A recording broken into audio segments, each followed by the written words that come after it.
ఈరోజే శ్రీ ఆది శంకరాచార్యుల వారి జయంతి. పైగా మంగళవారంతో కలిసి వచ్చింది.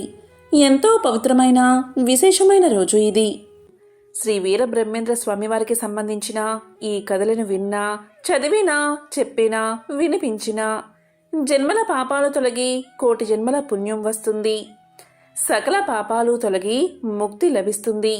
మరి ఈరోజు తప్పకుండా వినాల్సిన ఆ కథలేంటో ఇప్పుడు ఈ వీడియోలో తెలుసుకుందాం. వైశాఖ శుద్ధ దశమి రోజు అనగా బ్రహ్మంగారి ఆరాధన రోజు ఏ మాటను 21 సార్లు పలకాలో ఇప్పుడు తెలుసుకుందాం. వైశాఖ శుద్ధ దశమికి ఎంతో ప్రాముఖ్యత ఉంది. కలియుగంలో పాపభారం అధికమైనప్పుడు తాను వీరభోగ వసంతరాయులుగా జన్మించి ధర్మ సంస్థాపన చేస్తానని వీరబ్రహ్మేంద్ర స్వామి చెప్పారు. తనకు 85 ఏళ్ల వయసులో 1693 వైశాఖ శుద్ధ దశమి రోజు సజీవ సమాధి వహించి కలియుగ దైవంగా వెలుగొందారు. సరిగ్గా ఇదే రోజు అంటే వైశాఖ శుద్ధ దశమి రోజు శ్రీ పోతులూరి వీరబ్రహ్మేంద్ర స్వామివారు జీవ సమాధి అయిన స్థలం నేడు బ్రహ్మంగారి మఠంగా ఒక ప్రసిద్ధ క్షేత్రంగా వెలుగు పొందుతుంది. ఈరోజు వీరబ్రహ్మేంద్ర స్వామివారి ఆరాధన ఉత్సవాలు 5 రోజుల పాటు ఘనంగా నిర్వహిస్తారు. శ్రీ శ్రీ శ్రీ పోతులూరి వీరబ్రహ్మేంద్ర స్వామి పవిత్ర సంచారంతో, పవిత్ర బోధనలతో ప్రసిద్ధమైన ఈ కంది మల్లేపల్లి దర్శనం సర్వపాపహరణంగా భక్తులు భావిస్తారు. భూలోకంలో మానవులు అధర్మ ప్రవర్తనతో, పాపభీతి లేనివారి ఎన్నో మాయలతో, మోసాలతో పలు పాపకార్యాలు చేస్తూ ఉండగా భూదేవికి పాప భారం పెరిగి శ్రీ మహావిష్ణువుకు మొరపెట్టుకుంది. అప్పుడు శ్రీ మహావిష్ణువు బ్రహ్మ మహేశ్వరులతో మాట్లాడి బ్రహ్మదేవుడు అన్నాజేగా మహేశ్వరుడు సిద్ధయ్యగా శ్రీ మహావిష్ణువు వీర బ్రహ్మేంద్ర స్వామిగా జన్మించి ప్రజలందరి అజ్ఞాన అంధకారాలను పారద్రులుతూ కాలజ్ఞానాన్ని వివరిస్తూ శ్రీ మహావిష్ణువు వీర బ్రహ్మేంద్ర స్వామిగా భవిష్యత్ కాల జ్ఞానాన్ని ప్రజలకు అందజేశారు. గంగా నదీ తీరంలో బ్రహ్మాండపుర వాసులైన విశ్వ బ్రాహ్మణ పుణ్యదంపతులైన పరిపూర్ణయాచార్యులు ప్రకృతాంబలు సంతానార్థులై కాశీయాత్ర చేశారు. కాశీనగరంలో పరమశివుడు కల్లో కనిపించి విష్ణువు ఆమెకు కుమారుడుగా జన్మిస్తాడని తెలియచేశాడు. కొంతకాలానికి ప్రకృతాంబ గర్భాన్ని ధరించింది. 9 మాసాలు నిండుతున్న సమయంలో స్వగ్రామానికి బయలుదేరగా సరస్వతీ నదీ సమీపంలో మగబిడ్డను స్వస్థ చాంద్రమానేన కీలకనామ సంవత్సర కార్తీక శుద్ధ ద్వాదశి నాడు ప్రసవించింది. మరుసటి రోజు పరిపూర్ణాచార్యులు కాలధర్మం చేశారు. ప్రకృతాంబ సమీపంలోని అత్రి మహాముని ఆశ్రమంలో తన బిడ్డను పెద్దవాణ్ణి చేయమని అత్రి మహామునికి అప్పగించి తాను కూడా తనువు చాలించింది. పాపాగ్ని మఠాధిపతులు అయిన యనమదల వీరభోజాచార్యులు వీర పాపమాంబ సంతాన భాగ్యం కోసం పుణ్యక్షేత్రాలు సందర్శిస్తూ అత్రి మహాముని ఆశ్రమం చేరుకున్నారు. సంతాన ప్రాప్తికై పరితపిస్తున్న ఆ పుణ్య దంపతుల చెంతకు దైవ స్వరూపులు అయిన బ్రహ్మని అత్రి మహాముని అందజేశాడు. వీరభోజాచార్య, ఈ బాలుడు మహామహిమాన్వితుడు. మున్ముందు ఈ బాలుడు ఎన్నో వింతలు చూపించబోతున్నాడు అంటూ ఆ బాలుణ్ణి వీరభోజాచార్య దంపతులకు అందజేశాడు అత్రి మహాముని. ఆ పిల్లవాడు వీరప్పయాచార్యులుగా పాపాగ్ని మఠాధిపతి గారింట సనాతన సంప్రదాయాల నడుమ పెరుగుతూ వచ్చాడు. అతి చిన్న వయసులోనే బ్రహ్మంగారు కాళికాంబపై సప్తసతి రచించి అందరినీ అబ్బురపరుస్తాడు. బ్రహ్మంగారి 10వ ఏట వీరభోజాచార్యులు స్వర్గస్థులు అవుతాడు. అటు పిమ్మట దేశాటన నిమిత్తమై బయలుదేరబోతూ తన తల్లి ఆశీర్వాదాలు కోరతాడు బ్రహ్మంగారు. అందుకు వారి తల్లి ఇలా పలుకుతుంది: నాయనా వీరం బోట్లయ్యా, మఠాధిపత్యం స్వీకరించవలసిన నీవు ఇలా తల్లిని వదిలిపెట్టి దేశాటనకు బయలుదేరితే ఎలాగంటూ శోక సముద్రంలో మునిగిపోతుంది. పుత్రుని మీద ఉన్న మమకారం కారణంగా ఆమె అనుమతిని నిరాకరించగా ఆమెను అనేక విధాలుగా అనునయించి జ్ఞానబోధ చేశాడు వీరబ్రహ్మంగారు. ఆ సందర్భంలో ఆయన పిండోత్పత్తి, జీవి జన్మ రహస్యాలను తల్లికి చెప్పి ఈ అనుబంధాలు మోక్షానికి ఆటంకమని దాన్ని వదలమని తల్లికి హితవు చెప్పాడు.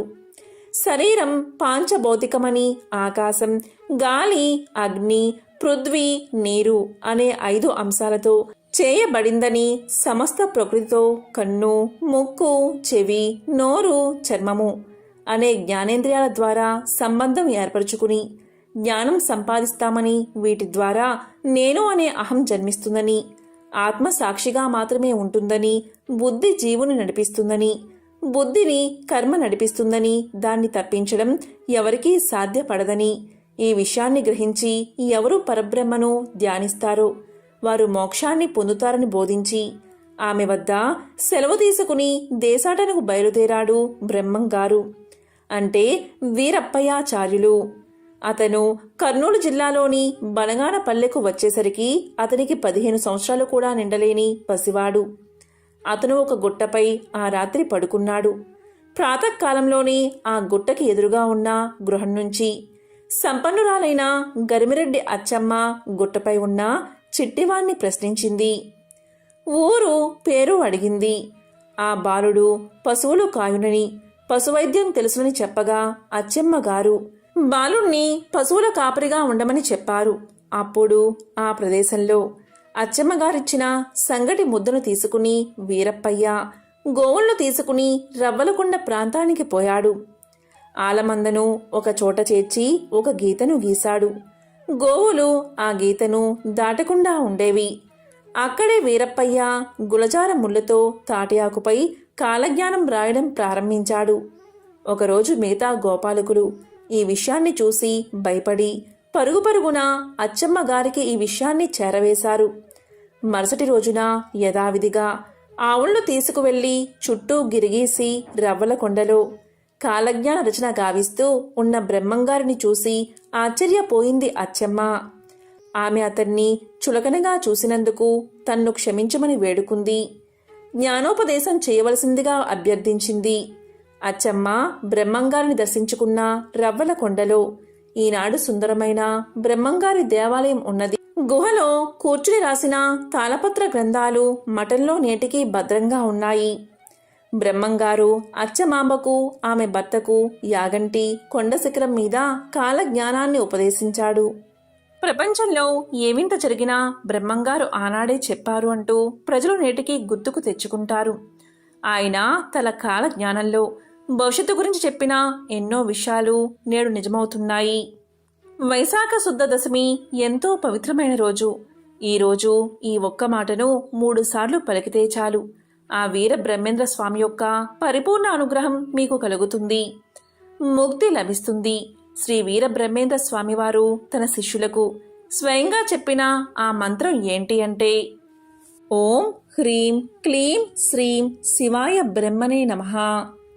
ఓం హ్రీం క్లీం శ్రీం శివాయ బ్రహ్మణే నమః అనే మంత్రాన్ని 108 సార్లు పఠిస్తే చాలు ఆ స్వామి యొక్క సంపూర్ణ అనుగ్రహం మీకు కలుగుతుంది.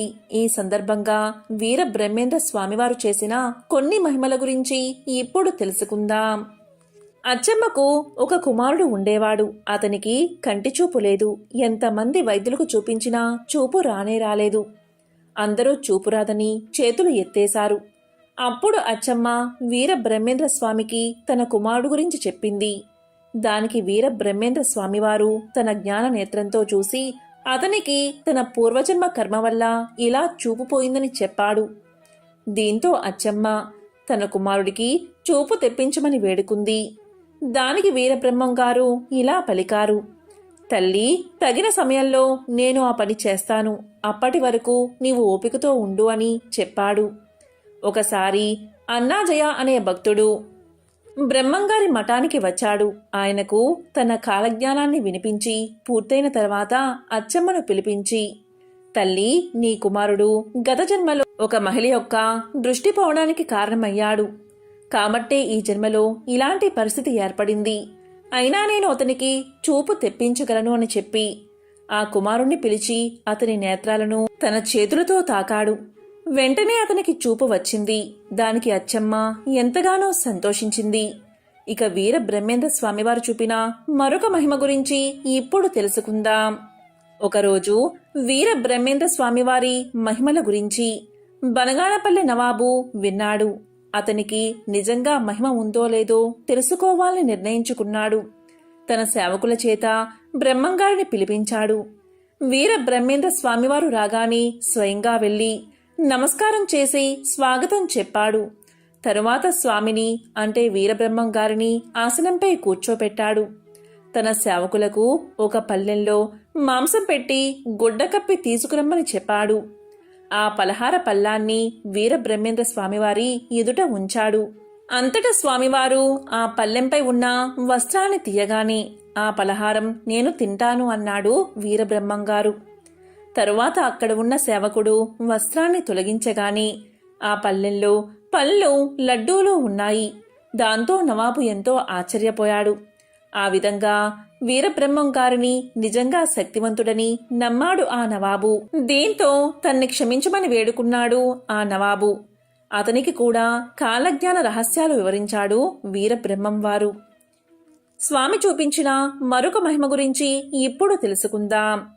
ఒకసారి వీరబ్రహ్మేంద్ర స్వామి దేశంలో పర్యటించాలని తన కోరికను భక్తులకు శిష్యులకు తెలియజేశాడు. కానీ వారందరూ అలా వెళ్లడానికి ఒప్పుకోలేదు. కానీ అంతా ఆ సర్వేశ్వరుడి నిర్ణయం ప్రకారం జరుగుతుందని తన్ను ఆపవద్దని ప్రయాణమై కంది మల్లాయపాలెం చేరుకున్నాడు. ఆ ఊరు ఆయనకు బాగా నచ్చడంతో అక్కడే నివాసం ఏర్పాటు చేసుకున్నాడు.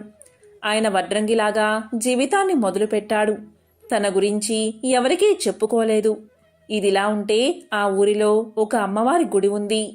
ఆ గుడిలో ప్రతి సంవత్సరం వేలాది రూపాయల ఖర్చుతో జాతర జరగడం ఆనవాయితీ. దీనికోసం ఊళ్ళో ఉన్న వారందరూ చందాలు వేసుకునేవారు. ఆ విధంగా వడ్రంగి పనిచేసే బ్రహ్మంగారి వద్దకు చందాలు ఇవ్వమని పెద్దలు వచ్చారు. దాంతో బ్రహ్మంగారు తాను పేదవాడును అని తాను ఏమీ ఇవ్వలేనని చెప్పాడు. అలా అనగానే ఆ పెద్దలు ఆయన్ని ఎగతాళి చేశారు. దాంతో వీరబ్రహ్మేంద్ర స్వామి వారితో ఇలా పలికారు. పెద్దలారా, జాతర రోజు నేను గుడికి వస్తాను. అక్కడ అమ్మవారికి ఏదో ఒకటి ఇస్తాను. మీరందరూ అక్కడికి వస్తారు కదా అంటారు.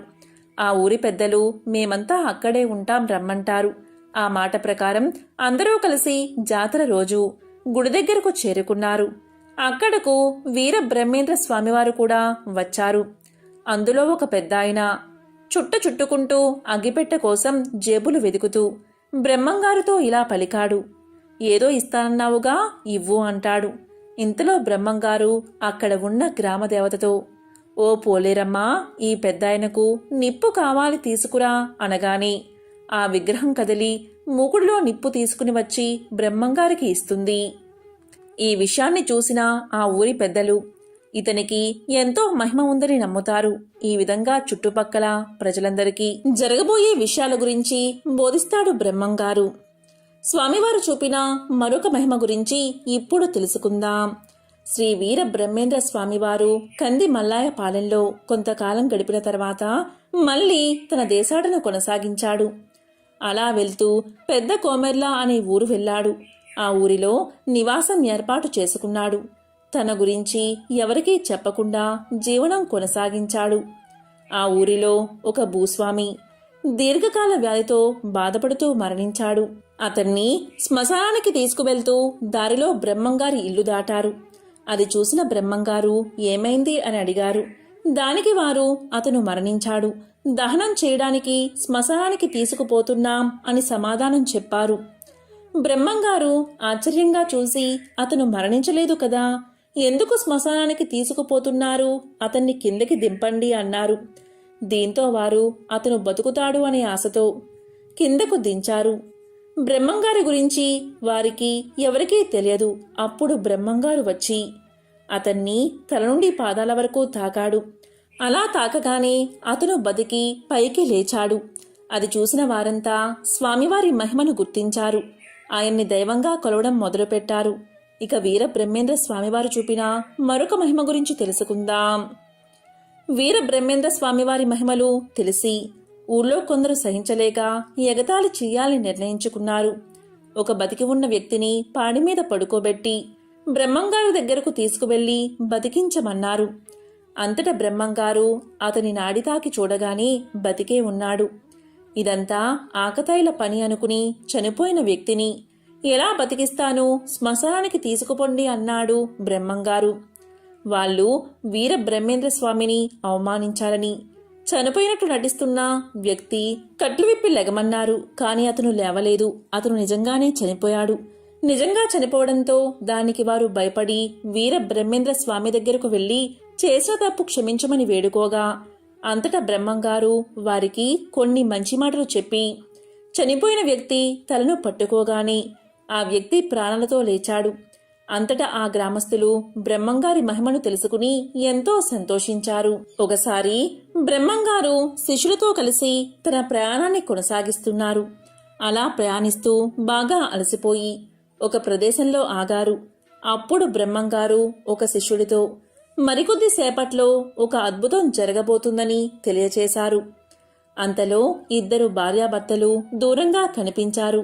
వారిని చూసి వీర బ్రహ్మేంద్ర స్వామి శిష్యుడు సిద్ధయ్యతో మరియు అందరి శిష్యులతో కలిసి వారి దగ్గరకు వెళ్లాడు.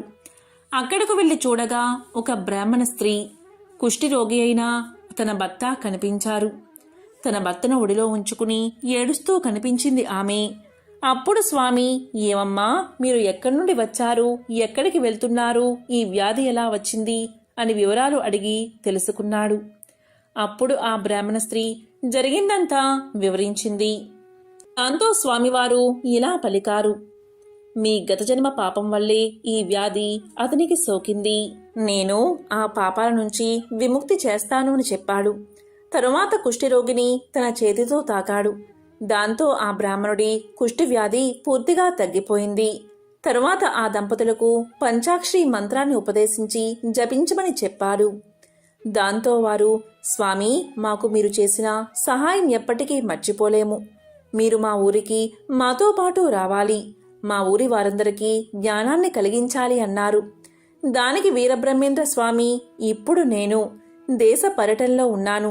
తగిన సమయం వచ్చినప్పుడు మీ ఊరికి వస్తాను అని వారికి చెప్పి పంపించాడు. వీర బ్రహ్మేంద్ర స్వామి తన దేశ సంచారంలో భాగంగా ఒకరోజు నంద్యాల చేరుకున్నారు. ఆ దగ్గర్లో ఒక గ్రామంలో విశ్రాంతి తీసుకోవాలని నిర్ణయించుకున్నాడు. ఆ ఊరిలో ఉన్న ఒక విశ్వ బ్రాహ్మణుల ఇంటికి వెళ్లి కొంచెం మంచినీళ్ళు ఇవ్వమని అడిగాడు. ఆ విశ్వ బ్రాహ్మణుడు తన పనిలో నిమగ్నమై ఉండడం వల్ల దగ్గర్లో బావి దగ్గర తాగు అని చెప్పాడు. కానీ బ్రహ్మంగారు ఆ మాటలు పట్టించుకోకుండా మళ్లీ మంచినీరు ఇవ్వమని అడిగారు. దాంతో ఆ బ్రాహ్మడికి కోపం వచ్చి కొలిమిలో కరుగుతున్న లోహాన్ని మోసుతో సహా తీసుకువచ్చి స్వామికి ఇచ్చి దాహం తీర్చుకోమన్నాడు. అతని అహంకారం పోగొట్టడానికి వీర బ్రహ్మేంద్ర స్వామి ఆ మూసను చేతితో తీసుకుని లోహాన్ని మంచినీరు వలె తాగాడు. అది చూసిన ఆ విశ్వ బ్రాహ్మణుడికి భయం వేసింది.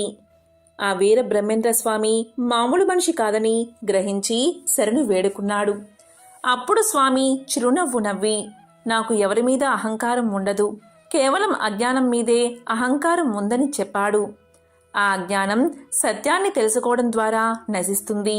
ఇప్పుడు నేను ఈ విషయంలో చేసింది అదే, కాబట్టి జరిగిందంతా మర్చిపోయి ఇక నుంచైనా మంచిగా జీవించు అని పలికాడు. అంతటా అతను, నా అజ్ఞానాన్ని తొలగించి నాకు జ్ఞానబోధ చేసినందుకు ఎంతో ధన్యుణ్ణి అయ్యాను. నన్ను మీ శిష్యుడిగా స్వీకరించమని వేడుకోగా దానికి వీర బ్రహ్మేంద్ర స్వామివారు సరే అని ఒప్పుకున్నారు. వీర బ్రహ్మేంద్ర స్వామి తన పర్యటనలో భాగంగా విజయవాడ చేరి కృష్ణానదీ తీరాన ఉన్న కనకదుర్గమ్మను దర్శించుకుని ఆ తరువాత అక్కడి నుంచి బయలుదేరి రాజమండ్రి, వరంగల్ తిరిగారు. వరంగల్ నుంచి హైదరాబాద్ చేరారు. అప్పటికే హైదరాబాద్ నవాబు బ్రహ్మంగారి గురించి తెలుసుకున్నాడు. వీర బ్రహ్మేంద్ర స్వామితో మాట్లాడాలి అనుకున్నాడు. స్వామివారు హైదరాబాద్ వచ్చారని తెలుసుకుని తాను ఆయనతో మాట్లాడాలని కోరుతూ కబురు పంపారు. హైదరాబాద్ నవాబు ఆహ్వానం మేరకు స్వామి నవాబును కలిశారు. అక్కడకు రాగానే నవాబు బ్రహ్మంగారితో ఇలా అన్నాడు, నాకు మీపై నమ్మకం లేదు. నీవు జ్ఞానివే అయితే అయి ఉండొచ్చు, కానీ దైవాంశ సంభూతుడిగా నమ్మలేను. నాకు మీరు ఏమైనా మహిమలు చూపితే నేను నమ్ముతాను, మీ భక్తునిగా మారతాను అంటాడు. మహిమలు ప్రచారం చేసుకోవడం స్వామికి ఇష్టం లేకపోయినా తన శక్తిని చూపాలని నిర్ణయించుకున్నాడు. ఒక గిన్నెలో నీటిని తెప్పించమని నవాబును ఆదేశించాడు. సేవకుడు తెచ్చిన నీటిని ప్రమిదలో పోశాడు. తరువాత దాన్ని వెలిగించాడు. ఆ ప్రమిద దివ్య కాంతులతో వెలుగు పొందింది. అది చూసిన నవాబు ఎంతో ఆశ్చర్యపోయాడు. తర్వాత నవాబు తన్ని క్షమించమని వేడుకుని భక్తుడిగా మారిపోయాడు. ఇక వీర బ్రహ్మేంద్ర స్వామివారు చూపిన ఇంకొక మహిమ గురించి ఇప్పుడు తెలుసుకుందాం. వీర బ్రహ్మేంద్ర స్వామి తన శిష్యుడు సిద్ధయ్యకు శరీరం గురించి, కుండలిని శక్తి గురించి వివరిస్తూ ఉండగా అక్కయ్య అనే వ్యక్తి ఇదంతా రహస్యంగా వింటాడు. అతను అమాయకత్వంతో బ్రహ్మంగారు చెప్పిన దాన్ని బట్టి శరీరంలో చాలా అద్భుతాలు ఉన్నాయని, వాటిని చూడాలి అనుకుని ఇంటికి చేరుకున్నాడు. అక్కడ నిద్రిస్తున్న తన భార్య శరీరాన్ని కత్తితో నరికేశాడు. అందులో తనకు ఏదైనా అద్భుతం కనబడుతుందేమో అని చూశాడు. కానీ కక్కయ్యకు రక్త మాంసాలు తప్ప ఏమీ కనబడలేదు. దాంతో అయ్యో, వారిద్దరి మాటలు విని నా భార్యను చంపుకున్నాను. నాకు దేవుళ్ళు ఎవరూ కనిపించలేదు. పైగా నా మంచి కోరే నా భార్య ప్రాణం పోయింది. బ్రహ్మంగారికి జరిగిందంతా చెప్పి అతన్ని నిలదీస్తానని స్వామి దగ్గరకు వెళ్లి జరిగిందంతా వివరించి ఆయన్ని దూషించడం మొదలుపెట్టాడు. కక్కయ్య అజ్ఞానానికి జాలిపడి బ్రహ్మంగారు ఇలా పలికారు, నేను చెప్పింది అసత్యం కాదు. దానికి రుజువు మరణించిన నీ భార్యను నేను బతికిస్తాను అని అతని వెనకాలే ఇంటికి చేరుకున్నాడు. ఇంటికి చేరుకుని అతని భార్య శరీరంపై మంత్రజలం చెల్లాడు వీర బ్రహ్మేంద్ర స్వామి. ఆశ్చర్యంగా ఆమె వెంటనే బతికింది. ఇదంతా చూసిన కక్కయ్య బ్రహ్మంగారి కాళ్ళ మీద పడ్డాడు. క్షమించమని వేడుకున్నాడు. శిష్యుడిగా చేర్చుకోమన్నాడు. అతన్ని మంచిగా జీవించమని చెప్పి దేశ పర్యటనకు బయలుదేరాడు వీర బ్రహ్మేంద్ర స్వామివారు. వీర బ్రహ్మేంద్ర స్వామి తన దేశ సంచారంలో భాగంగా ఒకరోజు సిద్ధయ్య మరియు శిష్యులతో బండిలో నెమ్మదిగా అరణ్య మార్గంలో వెళ్తున్నాడు. అక్కడ అరణ్య మార్గంలో 9 మంది దొంగలు దారిని పోతున్న బాటసారులు దోపిడీ చేస్తూ చంపేస్తూ ఉన్నారు. అందువల్ల ఆ మార్గంలో ఎవరూ ప్రయాణం చేయరు. ఇక ఇలా ప్రయాణిస్తున్న వీర బ్రహ్మేంద్ర స్వామి మరియు శిష్యులు ఆ బందిపోటు దొంగలను చూసి బండిని ఆపేశారు. ఇక బందిపోటు దొంగలు కర్రలు ఎత్తి స్వామివారి పైకి పోయారు. ఇక స్వామివారు వారిని చూడగా వారు ఎత్తిన చేతులు అలాగే ఉండిపోయాయి. అది చూసిన వీర బ్రహ్మేంద్ర స్వామి బండి దిగి వారందర్నీ తీసుకురమ్మని సిద్ధయ్యకు చెప్పాడు. సిద్ధయ్య అందర్నీ నెట్టుకుంటూ స్వామి దగ్గరకు చేర్చాడు. వీర బ్రహ్మేంద్ర స్వామి దొంగలందరినీ స్వయంగా తాకి వారి చేతులను కిందకు దించాడు. అంతటా స్వామి వారితో, నన్ను కొట్టి ఈ బండిలో ఉన్న ధనాన్ని తీసుకోండి అన్నాడు. దాంతో వారికి నోటమాట పడిపోయి మాటలు కూడా రాలేదు. అంతటా స్వామి వారి నోట్లో విభూది వేశాడు. దీంతో వారికి మాటలు వచ్చాయి. మాటలు రాగానే ఆ దోపిడీ దొంగలు క్షమించమని స్వామిని వేడుకున్నారు. వారిని వదిలేసి మంచి బుద్ధితో బతకమని చెప్పి స్వామి దేశాటనకు వెళ్ళిపోయాడు. కాబట్టి వీర బ్రహ్మేంద్ర స్వామివారు ఇలా ఎన్నో మహిమలు చూపి అందరికీ ఆదర్శంగా నిలిచి ప్రజలకు భవిష్యత్తును తెలిపే కాలజ్ఞాన బోధనలు చేశారు. బ్రహ్మంగారు ఒకరోజు కుటుంబ సభ్యులను శిష్యులను సమావేశపరిచి కొద్ది రోజుల్లో సమాధిలో ప్రవేశించబోతున్నట్లు, తన తర్వాత తన కుమారుడు గోవిందయ్యకు మఠాధిపత్యం ఇస్తున్నట్లు ప్రకటించాడు. సిద్ధయ్యకు విశ్వఖ్యాతి కల్పించాలని సిద్ధయ్యను పూలు తీసుకురమ్మని అరణ్యానికి పంపి బ్రహ్మంగారు సమాధిలోకి వెళ్లారు. సిద్ధయ్య తిరిగి వచ్చి గురువు కోసం విపరీతంగా విలపించసాగాడు. దీంతో బ్రహ్మంగారు శిష్యునిపై కరుణించి సమాధిపై రాతిని తొలగించమని ఆదేశించి రాతిని తొలగించిన తరువాత బయటకు వచ్చి సిద్ధయ్యను ఓదార్చాడు. ఆపై సిద్ధయ్య కోరికపై పరిపూర్ణాన్ని బోధించాడు. ఆ తరువాత సిద్ధయ్యకు దండం, కమండలం, పాదుకలు, శిఖా ముద్రికను ఇచ్చి తిరిగి సమాధిలో ప్రవేశించాడు. శ్రీ వీర బ్రహ్మేంద్ర స్వామివారి కాలజ్ఞాన చరిత్రను విన్నంతని సకల దరిద్రాలు తొలగి సకల శుభాలు కలుగుతాయి. పూర్వం ఇక్ష్వాకు రాజవంశమున హేమాంగుడు అనే రాజు ఉన్నాడు. అతను గోదానాలు అనేకం చేశాడు. భూమి యందు రేణువులను లెక్కించుట, నీటి బొట్టులను గణించుట, ఆకాశమునందలి నక్షత్రాలంటిని లెక్కించడం ఎంత కష్టమో ఆ రాజు చేసిన గోదానాలను లెక్కించడం అంత కష్టం. అనేక యజ్ఞాలు చేశాడు. గోదానం, భూదానం, తిలదానం, ఈ విధంగా అనేక రకాల దానాలను వందల సంఖ్యలో చేసి చాలామంది బ్రాహ్మణులను సంతోషపరిచాడు. అతను చెయ్యని దానమే లేదని ప్రసిద్ధి పొందాడు. అందరికీ సులభంగా దొరికేది జలం అంటే నీరు. అది దైవదత్తము. అటువంటి జలాన్ని దానం ఇవ్వడమేమిటి అని అనుకుని జలదానం మాత్రం చెయ్యలేదు అతను. బ్రహ్మపుత్రుడైన వశిష్ఠుడు ఆ మహారాజుకు గురువు, పురోహితుడు. ఆ వశిష్ఠుడు జలదానం చెయ్యమని రాజుకు ఎన్నోసార్లు చెప్పాడు. నీరు అమూల్యమైనది. అలాంటి దాన్ని దానమిస్తే విలువైన ఫలితం ఏమి వస్తుంది? ఎవరికి సులభంగా దొరకని వాటిని దానమిస్తే పుణ్యం కలుగుతుంది. అలాంటి వస్తువులనే దానమిస్తాను అని రాజు సమాధానం చెప్పాడు. అదేవిధంగా ఎవరూ గౌరవించిన వారిని ఆదరించడమే యుక్తమని తలచి అంగవైకల్యం గల బ్రాహ్మణులను, దరిద్రులను, ఆచారహీనులను ఆదరించి గౌరవించేవాడు. ఆచారవంతులను, పండితులను, సద్బ్రాహ్మణులను ఆదరించలేదు, గౌరవించలేదు. అందరూ ప్రసిద్ధులను, ఉత్తములను మాత్రమే గౌరవిస్తే అనాథులు, విద్యాహీనులు అయిన బ్రాహ్మణులకు, దరిద్రులకు ఆదరణ ఎవరు చేస్తారు? నేను అలాంటి వారిని గౌరవిస్తాను, అలాంటి వారిని మాత్రమే ఆదరిస్తాను అని చెప్పి రాజు ఈ విధంగా అపాత్రులకు మాత్రమే దానాలు ఇచ్చేవాడు. రాజు జలదానం చేయకపోవడం వల్ల చాతక పక్షిగా జన్మించాడు. ఒక జన్మలో గద్దగా, కుక్కగా జన్మించాడు. తరువాత మిథిలా దేశమున పాలించే శృతకీర్తి మహారాజు గృహంలో గోడపై ఉండే బల్లిగా జన్మించాడు. అక్కడ వాలే కీటకాలను తింటూ బల్లి అయి హేమాంగద మహారాజు జీవనం గడుపుతున్నాడు. ఇలా 8 సంవత్సరాలు కాలం ఉన్నాడు. మిథిలాదేశ రాజగృహానికి శృతదేవ మహాముని ప్రయాణంచే అలసిపోయి మధ్యాహ్న కాలమున అక్కడికి చేరుకున్నాడు. మహారాజు అయిన శృతకీర్తి ఆ మునిని చూసి ఎంతో ఆనందంతో ఆ మునికి ఎదురు వెళ్ళి సగౌరవంగా ఇంటిలోకి ఆహ్వానించాడు. ఆ మునిని మధుపర్కం మున్నగు వాటితో పూజించి ముని పాదాలను కడిగి ఆ నీటిని తన తలపై చల్లుకున్నాడు. అలా జల్లుకోవడంలో తలపై జల్లుకున్న నీటి తుంపర్లు కొన్ని ఎగిరి గోడ మీద ఉన్న బల్లిపై దైవికంగా పడ్డాయి. ఆ పవిత్ర జలస్పర్శ కలగడం చేతనే ఆ బల్లికి పూర్వజన్మ శృతి కలిగి తన దోషాన్ని తెలుసుకుని పశ్చాత్తాపం కలిగింది. నన్ను రక్షింపుము, నన్ను రక్షింపుము అని మానవుల్లాగా ఆ మునిని ప్రార్థించింది ఆ బల్లి. అప్పుడా ముని ఆ బల్లి మాటలకు ఎంతో ఆశ్చర్యపడి, ఓ బల్లి, నీవెందుకు ఇలా దుఃఖిస్తున్నావు? నీవు ఏ పని చేసి ఇలాంటి దశను పొందావు? ఇలా ఎందుకు అరుస్తున్నావు? నీవు దేవజాతి వాడవా, లేక రాజువా, లేక బ్రాహ్మణుడువా? అసలు నీవెవరు?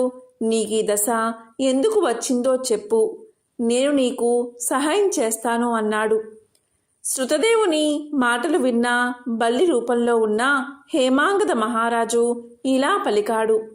మహాత్మా, నేను ఇక్ష్వాకు కులమున జన్మించిన హేమాంగదుడు అనే మహారాజుని, వేద శాస్త్ర విశారదుడిని. భూమి అందలి రేణువులు ఎన్ని ఉంటాయో, నీటి యందు జలబిందువులు ఎన్ని ఉంటాయో, ఆకాశమున ఎన్ని నక్షత్రాలు ఉంటాయో అన్ని గోవులను అసంఖ్యాకంగా దానం ఇచ్చాను. ఎన్నో యజ్ఞాలు చేశాను, ఎన్నో చెరువులను తవ్వించాను, సర్వ విధాలైన దానాలు చేశాను. ధర్మ మార్గంలో రాజ్యాన్ని పరిపాలించాను. నేనెన్ని సత్కర్మలను ఆచరించినా ముమ్మార్లు అంటే 3 సార్లు చాతక పక్షిగా, గద్దగా, 7 సార్లు కుక్కగా, ప్రస్తుతం బల్లిగా జన్మించాను. ఈ మహారాజు నీ పాదాలు కడిగిన పవిత్ర జలాన్ని తలపై చల్లుకుంటూ ఉండగా కొన్ని నీటి తుంపరలు నాపై పడి నాకు పూర్వజన్మ స్మరణం కలిగింది. నా పాపభారం తగ్గినట్లు అనిపిస్తుంది. కానీ నేనింకా 27 సార్లు బల్లిగా జన్మించవలసి ఉన్నట్లుగా నాకు అనిపిస్తుంది. నాకు ఈ విధమైన బల్లిగా జన్మ పరంపర ఎట్లు తొలగిపోతుందా అని భయం నాకు కలుగుతుంది. నేను చేసిన పాపం ఏమిటో కానీ నాకీ జన్మ ఎందుకు కలిగిందో నాకు తెలియదు.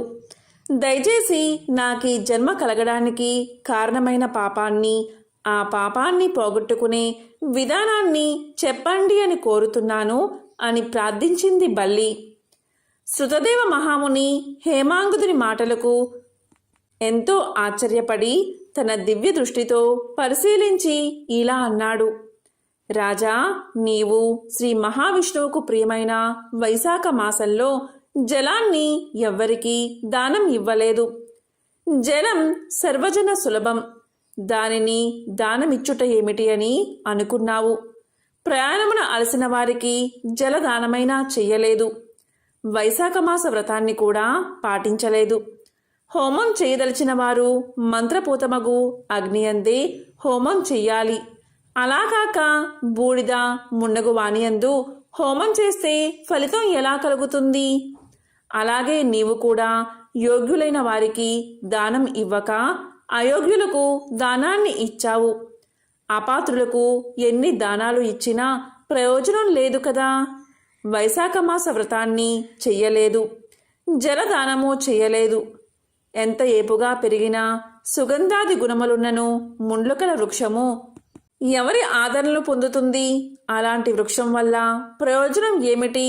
వృక్షాలలో రావి చెట్టు ప్రశస్తమైనది, అందువల్లే పూజార్హమైనది. తులసి మిక్కిలి పవిత్రమైనదే. ఇలా రావి చెట్టు, తులసిని వదిలి వాకుడు చెట్టును ఎవరైనా పూజిస్తారా? అలాంటి పూజ వలన ఫలితం ఉంటుందా? అనాథలు, అంగవైకల్యం కలవారు, దయ చూపదగిన వారు, వారిపై దయని చూపడం ధర్మం. కానీ వారు మాన్యులు, పూజ్యులు కారు. అలాంటి వారిని పూజించుట ఫలదాయకం కాదు. వారిపై దయ, జాలి చూపవచ్చు, కానీ గౌరవించరాదు. తపము, జ్ఞానము, వేదశాస్త్ర పాండిత్యము, సజ్జనత్వము కలవారు శ్రీ మహావిష్ణువు స్వరూపులు. అలాంటి వారినే పూజించాలి. వీరిలో జ్ఞానవంతులు శ్రీ మహావిష్ణువుకు మిక్కిలి ఇష్టమైన వారు. అలాంటి వారిని పూజిస్తే తనను పూజించినట్లుగా భావించి శ్రీహరి వరాలను ప్రసాదిస్తాడు. కావున జ్ఞానులైన వారు సర్వాధికులు, సర్వోన్నతులు. అలాంటి వారిని గౌరవించకపోవుట వారిని అనగా శ్రీ మహావిష్ణువును అవమానించడమే అవుతుంది. ఈ విధంగా చేయడం ఇహలోకమున పరలోకాన దుఃఖాన్ని కలిగిస్తుంది. మానవుడు పురుషార్థములను సాధించాలి అనుకుంటే జ్ఞానుల సేవ, వారిని గౌరవించడం చెయ్యాలి. జ్ఞానులు కానివారు, అంధులు, ప్రజ్ఞాజ్ఞాన నేత్రాలు లేనివారు, అలాంటి అంధులను ఎంతమందిని పూజించినా ఫలితం ఉంటుందా? గుడ్డివాడికేం కనిపిస్తుంది? అతను ఏమి చెప్పగలడు?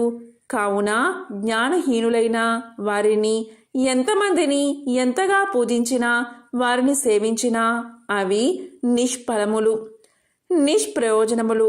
అంతేకాక కష్టాల్ని, దుఃఖాల్ని కలిగిస్తాయి. పురుషార్థములకు ధర్మార్థ కామ మోక్షాలు ఎలా సిద్ధిస్తాయి? తీర్థములు కేవలం జలాలు కావు.